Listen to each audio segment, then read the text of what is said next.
bannayuganda mbawe essuubi nti mu maaso awo ebbeeyi ejja kukka naye kati kino ekizibu kya nsi yonna ebintu ebikola buto ebikola sabbuuni ebisinga tubijja bweru kati factories ez'ebweru e China e Malaysia n'awalala bayina omanye ensi yonna yali eggaddewo kati bwe yaggulawo mulundi gumu demand n'erinnya demand bw'erinnya mumanyi kyekibeerawo ogenda okwesanga nga akabbeeyi kagenze kalinnya e South Sudan kiri waasi n'amawanga agatwetoolodde amalala so naye tubasaba nti mukakane tubasaba mukekereze bye mukozesa naye nga kino kya kiseera kitono kubanga ensi yonna yaggulawo lumu.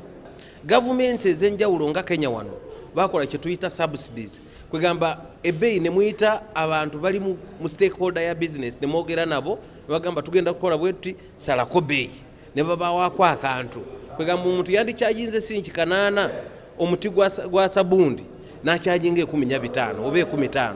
Sente zonna eziddukanya eggwanga gavumenti erina kuzijjamu kusolooza abantu musolo. Kankwe ekyokulabirako ekya butto ekidomola kyali ku siringi 7,900 kati kya 21,000. Sabbuuni yali ku 3,500 kati wa siringi 8.